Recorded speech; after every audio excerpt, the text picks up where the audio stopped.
This episode of Up and Vanish contains explicit content that is not suitable for children. Listener discretion is advised.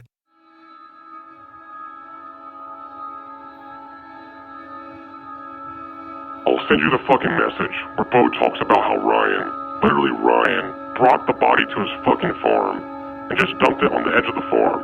And apparently he didn't tell Bo about it for 4 days. And then Bo went in and just did fucking damage control. I'll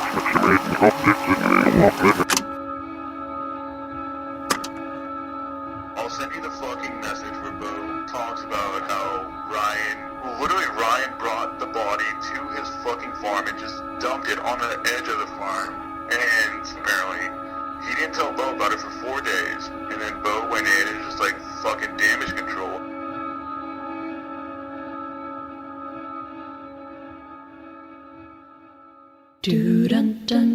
More than 40 GBI agents swarmed a pecan orchard in Ben Hill County this afternoon. Not one, but two former students from that school under arrest. With the intent to and did cause serious bodily harm to the person of Tara Grinstead. Charging Ryan Alexander Duke with the murder of Tara Grinstead. From Tenderfoot TV in Atlanta, this is Up and Vanished, the investigation of Tara Grinstead. I'm your host, Payne Lindsay. If you forgot, then here's a friendly reminder. Mother's Day is right around the corner. Don't be the person that's scrambling for a last-minute gift. Instead, here's what you should do. Go to Pro Flowers and send your mom the 100 Blooms from Mom bouquet. It's fresh, colorful, and most importantly, a gift that your mom's gonna love. This amazing bouquet comes with a free glass vase for just $19.99 plus shipping and handling. And you can upgrade to a premium vase and include gourmet chocolates for just $10 more. And on top of that, it's super simple. Choose the delivery date you want, and Pro Flowers guarantee your bouquet to arrive fresh and will stay that way for at least 7 days. Or they'll give you your money back. The only way to get 100 Blooms for Mom with a free glass vase is to go to proflowers.com and click the microphone on the top corner. Then use my promo code UP, UP. That's proflowers.com, promo code UP. And seriously, don't wait. These bouquets are selling out fast. So order today. Proflowers.com, promo code UP. At the end of the last episode, I played a call from one of Bo Duke's friends, who I called Darren. Darren had reached out to me right after Ryan Duke's arrest and began sharing with me his text message conversations between him and Bo. This went on for months, up until the last episode actually, when I revealed a portion of our first call together. I told you that it wasn't his real voice. And that's because it wasn't. He was scared about his identity being revealed. Not to Bo, but to the public. So he made a distorted voice transcription of the call. But since the last episode aired, Darren changed his mind. And he agreed to let me use his real voice in the podcast. So here it is. I don't even know how to begin. I mean, I'm sure you have plenty of questions. How about you just hit me with one? Okay, so is there anybody else besides Ryan Duke involved in Tara's disappearance or murder? Yes. Okay, so maybe we should start from my connection to all of this. Bo and I were roommates in the military. And from that relationship that we had, we actually became friends. And, we were confident in each other. The military, obviously, there's a certain connection that people draw from that, and we had that. And through a relationship, Bo had mentioned once that he was aware of a body that had been buried. And at that time, I just thought of it as macho talk, bullshit talk. We were heavy drinkers back then, party animals, work hard, play hard mentality kind of thing. And I never really ever asked him any more details. I literally just atoned it to shut the fuck up, you're full of shit. Once again, I'm just trying to help you put together the pieces of this case. But yeah, he told me a while ago, and I've already talked to the GBI, and I've told the GBI all of this as well. So I told the GBI, actually everything I'm telling you. He had made a comment, and I had written it off as macho talk. But yes, he told me, I want to say it's circa 2009. Honestly, I don't remember, man. This is years ago for me. A lot of water's passed under the bridge since then. Now, if he would have mentioned a name to me, or if he would have made it more real, then I think I would have done something sooner. That's the thing, I'm sitting here beating myself up. Like, maybe I could have done my own research and figured out that maybe that she was the one, but I never did, and I never wanted to, honestly. I've been in touch with Bo. Bo reached out to me. He talked to me. I don't think Bo has very many friends, and I think that he wanted to tell somebody about it, and he reached out to me and pretty much told me everything that he knew. As well, he told me a lot. Now, whether or not it's true, I mean, I'm taking it all with a grain of salt. I'm not the investigator. I'm not the one that knows what's going on, but he told me quite a bit of information, and I'm going to share that with you because, like I said, I think that the presentation that you're going to give to the public will be better than, say, Fox News. So, Bo got drunk one night on Jim Beam. He got drunk on Jim Beam one night, and he told his girlfriend, Brooke, about what happened. And she got scared and told her mother, and her mother's the one that went to the police and told them. So as soon as that happened, her mother obviously told Bo, like, hey, this is not okay. I went to the cops, and Bo went and got a lawyer immediately. So he went to a lawyer, and he was able to approach the GBI and get an immunity plea. So Bo is absolutely free right now. I'm pretty sure he'll remain free from what I understand from him, but no, he basically went to them and he's like, okay, I'll tell you who the murderer was if you give me an immunity deal. His involvement was that him and Ryan Duke were roommates. They're not of relation, they were just friends, and they were roommates at the time. So from what I understand from Bo, Ryan was just burglarizing the place. It was, around the events of some big festival, and Ryan knew that all the townsfolk would be distracted, so we went over there to rob her house. And once again, this is just from Bo. If there's any kind of romantic relationship, Bo never told me about it, and Bo actually even asked him for details once. He never, ever told Bo, as far as I know. Now, they were living on a house on the outside of Bo's family pecan farm. So Bo told me that after it happened, Ryan was able to get the body on the pecan farm. Ryan brought the body to the pecan farm and left it there. Now, Bo told me that Ryan didn't even tell him about it until 4 days after the incident or the murder or the fact of. So after 4 days passed, Ryan eventually told Bo, and then from there, Bo helped him dispose of the body. And how was that? Burning.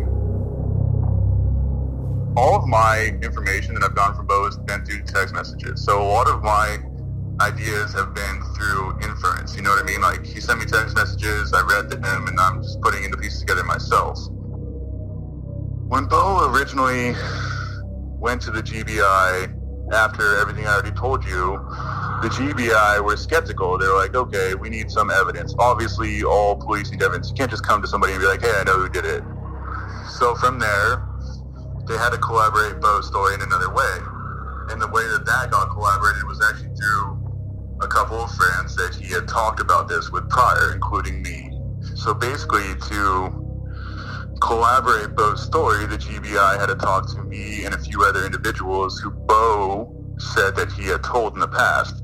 So Bo's like, hey, I'm not lying. There are other people I told about this at one time or point. And GBI is like, okay, give us their names. We're going to talk to them.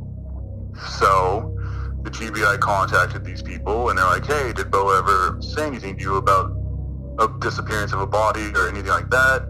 Everybody basically said yes. And from there, the GBI was able to get a warrant. And then the arrest was made. And that's literally the extent of my involvement. I've been keeping up with discussion boards. Brooke's on there too. She's not shy about this shit. And I think it's because, once again, at this point in time, Bo has an immunity deal. So I think they think that they're untouchable, which is kind of not an okay thing to feel like, in my opinion. I mean, honestly, at this point, I don't even want to talk to Bo anymore. I don't want anything to do with this. It was just weird. It was an honestly weird experience. I'm pretty indifferent about my feelings and all this. Like, I don't know if I should have spoke up earlier when he first mentioned it to me. But the truth is, like, how the fuck should I have known? You know what, dude, at this point in my life, I'm saying fuck Bo. Like, yeah, we were friends. He told me this, and I dismissed it as fucking pure gossip. But at this point, like I'm a fucking normal guy. Like, this is fucking wrong. Like, the fact that Bo has immunity and he's my friend, like, I think that's wrong. I think Bo deserves to go to fucking jail just as much as anybody else does. Whatever he told me is probably right on par with whatever he told the GBI with his immunity deal. You know what I mean? So whether or not I'll figure out the truth, I mean, I doubt it, man. I mean, Bo's not a fucking dumb fucking individual. He's actually a highly intelligent guy.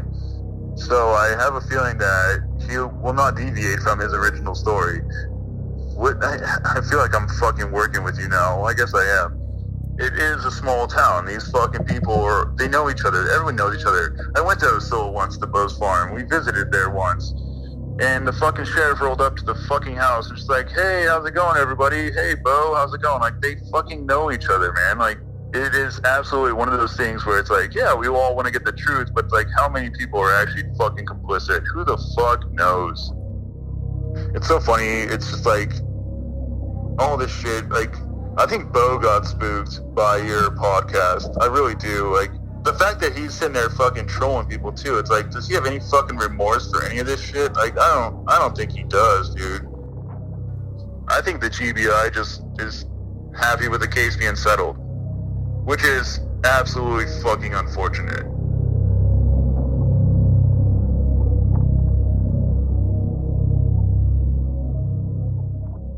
So Darren was an old friend of Bo's, who got roped into this mess because at one point in time, Bo told him he knew where a dead body was. And when it became time for the GBI to corroborate Bo's story, Darren was one of the first people on the list, and he told the GBI everything he told me. And as for the other people Bo told, he didn't know all of them, just the ones Bo had sent in a text message. Bo's text message said this: Emily, 2 guys from Osceola, Brooke, my cousin, and possibly others I don't remember telling. I've learned that Emily is Bo's ex-wife, and Brooke is Bo's current girlfriend. But as for the 2 guys from Osceola and his cousin, we still don't exactly know. But one thing's for sure. It was Bo's girlfriend Brooke that brought the tip to the GBI through her mom. So if anyone besides Bo knew the truth, it would be her. Brooke has to know everything.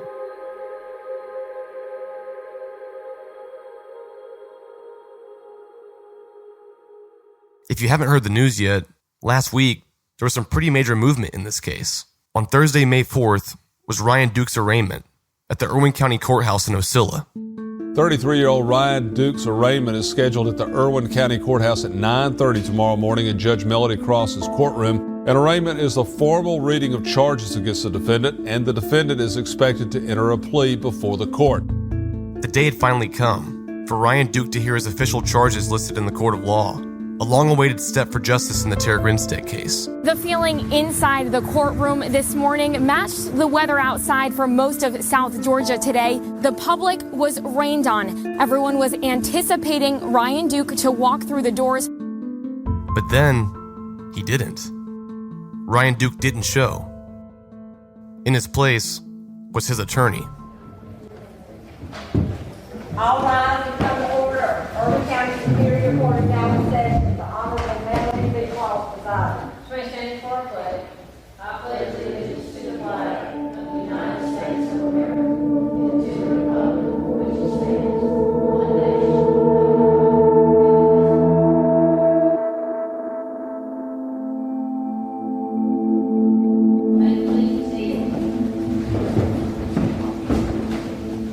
Good morning, everybody.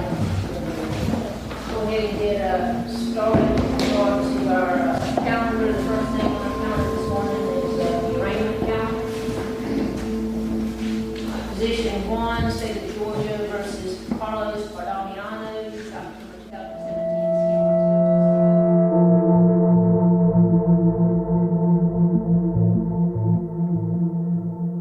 Position A, 2017 CR 027, State versus Ryan Alexander Duke. File a waiver. A waiver has been filed by Mr. Mobley of Mr. Duke. It didn't sound dramatic, but what Ryan Duke's attorney filed was not what everyone was expecting. So what exactly did this mean? Did Ryan Duke just waive the arraignment? Apparently it's a not guilty plea and waiver of arraignment. waiver of arraignment entered a not guilty plea by his lawyer. Ryan Duke essentially pleaded not guilty to the murder of Tara Grinstead. Who saw that coming? Ryan Duke, who was arrested in Irwin County for the murder of Tara Grinstead, waived his arraignment hearing today in Irwin County Superior Court. That waiver is an automatic plea of not guilty. Duke was not there, but his attorney, John Mobley, waived the arraignment on behalf of Duke. That means that Duke acknowledges that he's aware of the charges against him, and he is entering an initial plea of not guilty. Law experts say it's highly likely he won't be tried in Irwin County. It will take a lot of time and money, but the court will have to find another location to try him. That location has to have a similar demographic as Irwin County.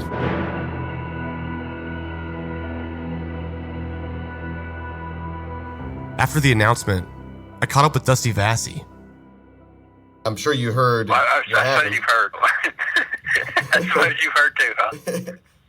Ryan Duke, his attorney, entered a not guilty plea. He also entered an omnibus motion and discovery request, which is a 5-page document basically asking for all the prosecution's evidence.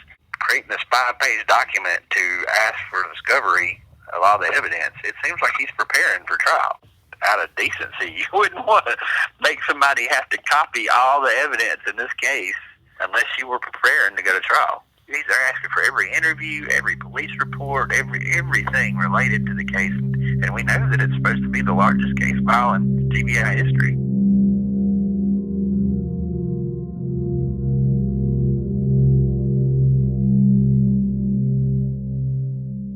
With Le Tote, you can rinse your look and get new clothes every single day. You can get up to $700 worth of clothing for only $39 a month. Yes, $39 a month. My wife has always complained about shopping for clothes, but she loves new clothes. For the past month, she's been using Le Tote to upgrade her wardrobe. In my most recent box, I got a shirt that was great because I opened it at night, not knowing what I was going to wear to work the next day, and I just put that on and wore it to a conference. It was really cute. I got a pair of earrings, and there's a House of Harlow bar bracelet that I love. It's definitely one of my favorite things.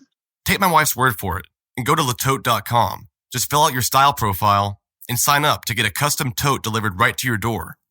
Then you can wear what you want and return everything in the mail when you're done.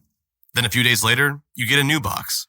And right now they have a special offer for Up and Vanished listeners. Use the promo code VANISHED and get 50% off your first month. So give it a try. letote.com, promo code VANISHED. I caught up with Philip Holloway to help break down everything that's currently happening. Ryan Duke waived his arraignment. That simply means that he told the judge through his lawyer, I don't need to have the charges read out loud. We've got a copy of the indictment. He's represented by competent counsel. There's no need to have a formal arraignment process. The attorney also filed various pretrial motions, including a motion for discovery, which means that they're asking the prosecutor to send them a copy of everything they've got in their case file. Now, this is an extremely large case file from an investigative perspective. It's likely that it could take quite some time, maybe even weeks or months, just simply to get the material to the defense counsel.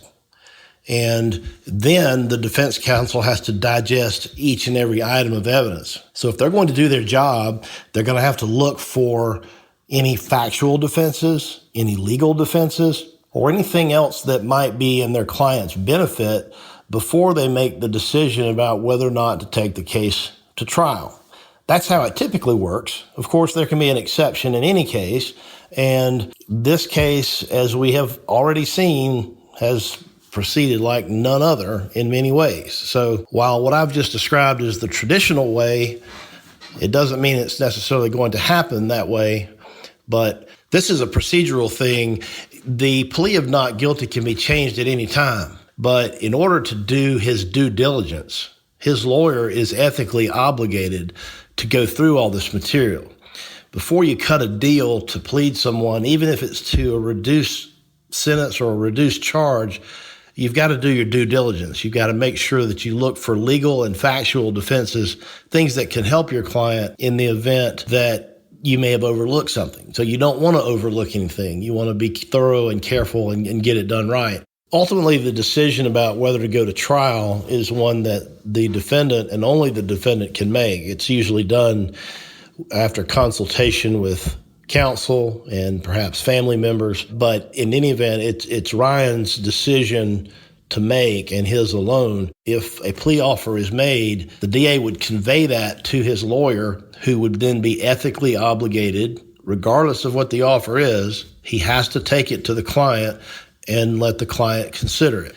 The judge ultimately would have to decide whether or not a fair trial could be had in Irwin County. I don't think really there's any disagreement that there's just no way that you could pick a jury in Irwin County that has not developed some opinions about this case and probably holds on to those opinions very strongly and could not listen to the evidence and base their decision just on what they hear in the courtroom. The chances are very high. It's just 99.9% or higher that it would have to be moved. There's just no way. And then the judge would have to pick a jurisdiction in the state of Georgia that has similar demographics to Irwin County. And if you've ever been to Irwin County like you and I have, you know that the demographics there are fairly unique. So it's going to be a challenge for the judge to find a place in the state of Georgia to have a trial. But that in and of itself is a tall order. It takes a while to logistically set everything up for a change of venue. You've got to move not only the defendant who's in custody, so that means that law enforcement's involved. You got to move court staff to someplace else in the state. You've got to provide housing for the judge. You've got to provide housing for the defense team. You've got to provide housing for the witnesses. Basically, you just pick up the entire circus and move it on the road.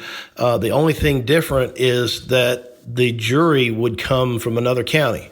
Based on how specific the indictment documents were, stating that Ryan Duke used his hand, singular, it seemed likely that in some capacity he had confessed to the crime. But maybe that wasn't the case. I asked Philip about that. Even if he did confess or if he made some incriminating statements, you got to keep in mind it doesn't necessarily mean they're going to be admissible. One of the things that the attorneys will do will be to evaluate the circumstances surrounding the way law enforcement obtained the statement or the confession, if there was one. They've got to make sure that it was freely and voluntarily given, that it wasn't made in violation of his Miranda rights. If he was in custody and he was interrogated without having his Miranda rights read to him, that would affect whether or not his statement can be used against him. It would almost be malpractice to rush into a really quick, fast-track plea deal without going through everything. This has been said to be the largest case file, a criminal case file in the history of the state of Georgia or with the GBI. And I've seen some very, very large case files in my career. And those files sometimes take years to resolve. If they've got to look through every item of evidence, this could take a while. They need to look for any evidence that's exculpatory in nature. There's a lot of things in this case file, no doubt, that are completely irrelevant to these defendants. Because as we've seen, there's been lots of leads that were followed up on that didn't amount to anything. But if you were going to defend this case and you were going to say it really wasn't my guy, then the defense is going to have to explore all of that. So they're going to have to go through all of these leads that turned out to be dead ends to see if they were in fact dead ends, or did the GBI misinterpret something? Did they overlook something? Did they just simply not follow up on something that they should have when other leads or tips were coming in?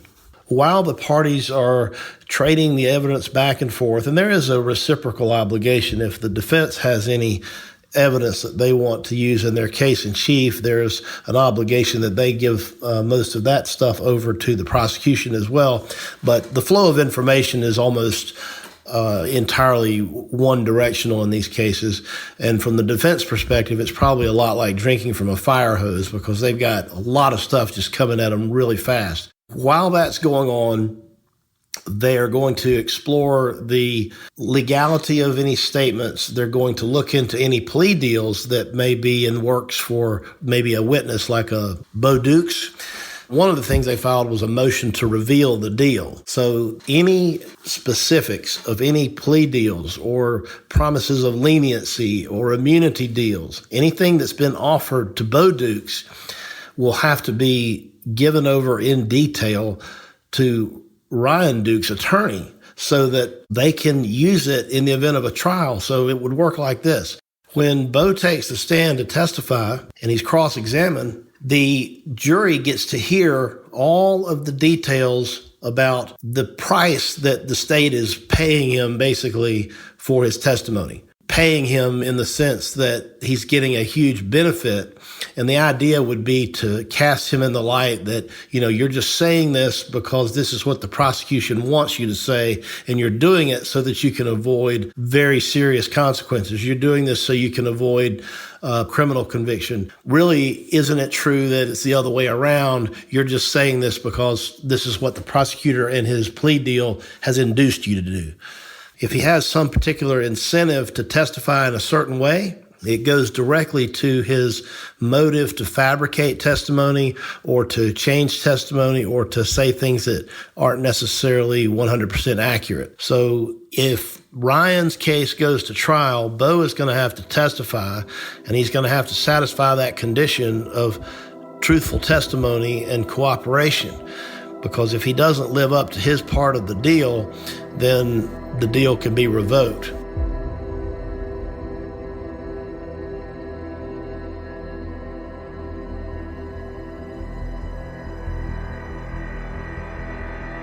So Ryan says he's not guilty, at least according to what his attorney filed in court, and as far as we know it appears that Bo may have some sort of immunity deal. If Bo deviates from the truth, or if he doesn't hold up his end of the bargain, he could lose that immunity. This means, assuming Bo sticks to his original story, he's going to have to implicate Ryan in court. He's going to have to step out from behind that gag order and make that statement public. This means Bo will have gone from helping Ryan dispose of Tara's body to incriminating his once roommate and ultimately having him convicted of murder. So now it's Bo's word versus Ryan's word. Neither one or both of them are lying.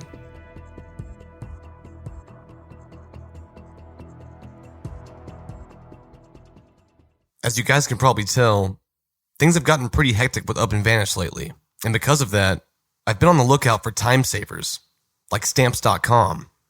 With Stamps.com, I can mail any letter or package using only my computer and printer, and the mailman comes and picks it up. And unlike the post office, Stamps.com never closes, and you never have to rush after work for a 5 p.m. drop-off. I use Stamps.com because it's convenient and flexible, which is great for my unpredictable schedule. And right now, you can also enjoy Stamps.com with a special offer that includes a 4-week trial plus postage, and you get a digital scale, and all without any long-term commitments. They'll send you a digital scale and automatically calculate the exact postage, and they'll even help you pick the best class of mail. It's time to make your life easier. Just go to Stamps.com, click the microphone on the top homepage, and type in UP, UP. That's Stamps.com, promo code UP. As much information as there was flying around Ocilla, there was still very little we knew about what actually happened to Tara. The GBI claims Ryan Duke killed Tara with his hand late in the night of October 23, 2005, after unlawfully entering her home with the intent to commit a theft. And then Bo Dukes comes into the picture and allegedly helps Ryan cover up the crime by disposing of Tara's body.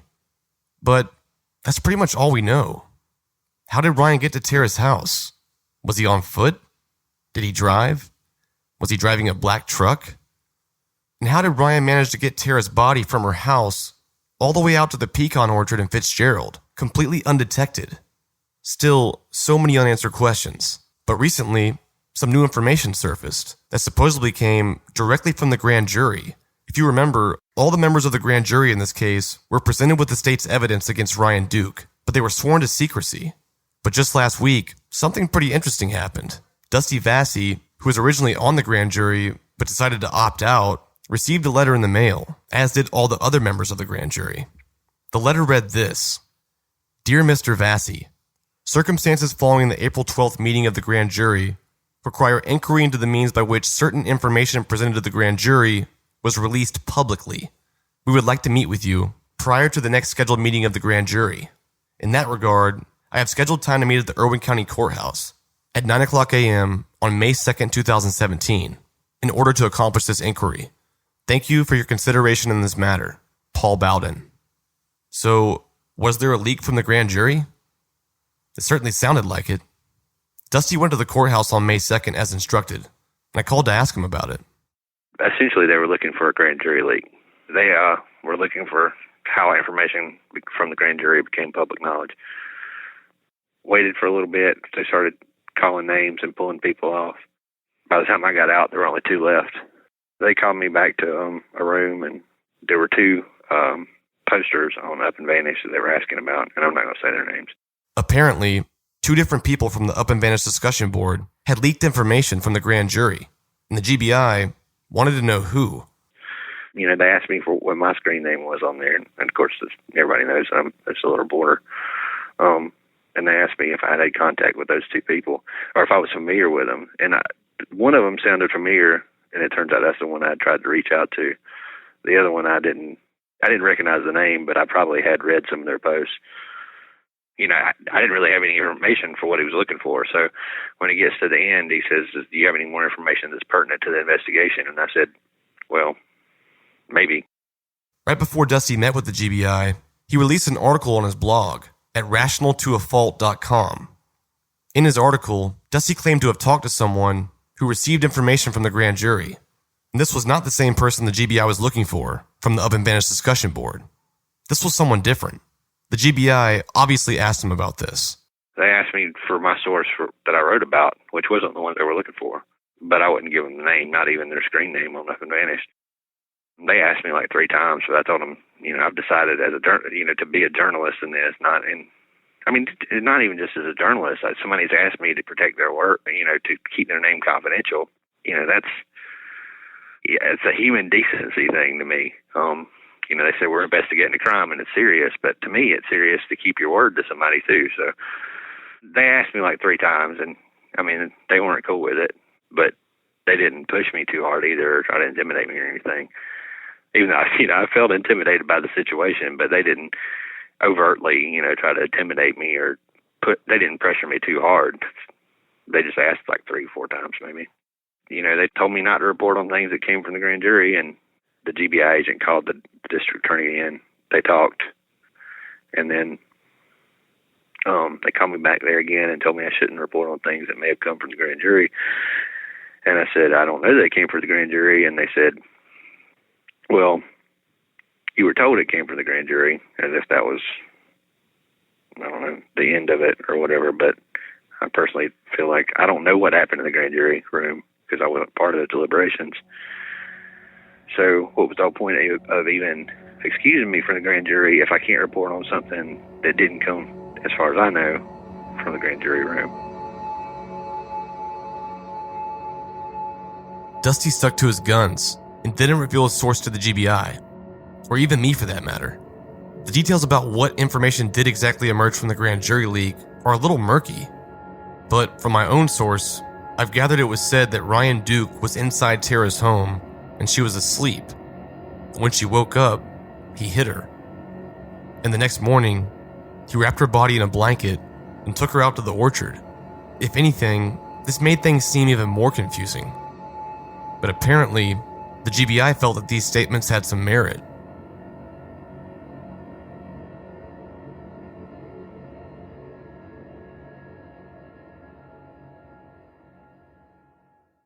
So I found myself in a weird position now.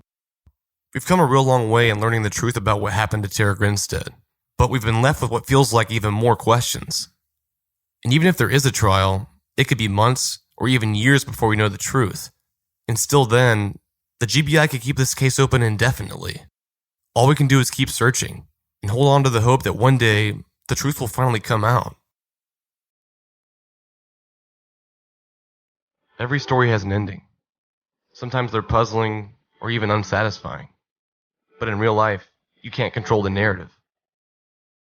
Sometimes you only get bits and pieces of the truth. A few days ago, an individual came forward and reported that they had information into Tara's disappearance. Our case agent, Jason Shadell, was sent out to conduct an interview. Through these interviews, enough probable cause was discovered so we could swear out an arrest warrant charging Ryan Alexander Duke with the murder of Tara Grinstead. But in Tara Grinstead's story, we're going to get the whole truth.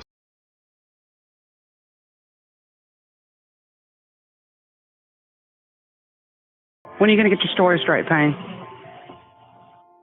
Do you want the true story, or do you want what's going to sell ratings? You want the truth? Here's the truth.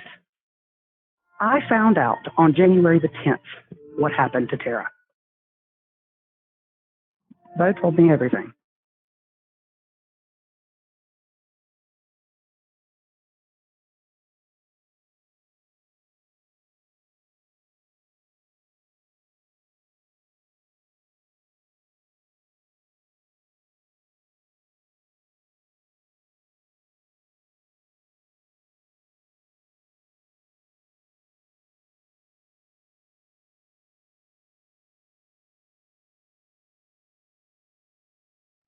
I loved and I loved and I lost you.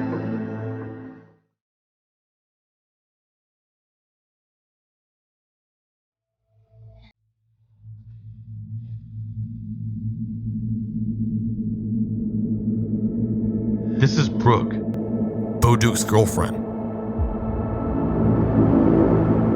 She decided to come on record and set the story straight. It had just all been coming to a head.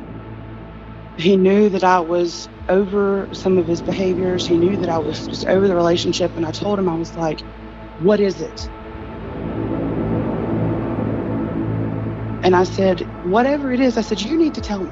I said, you have to tell me what it is. But I made him tell me everything.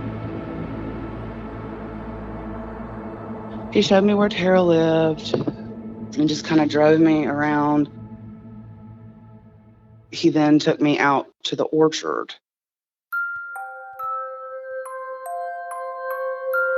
This podcast has always been about getting to the truth. So with that being said, this story isn't quite over yet. I mean, it's just kind of a scary place. It's very scary looking. He took me out there, and then he showed me the path they had taken her down. Starting with episode 19, on May 22nd, I'll be playing for you all my calls with Brooke, in hopes of getting one step closer to providing the closure that Tara's family and this community deserves.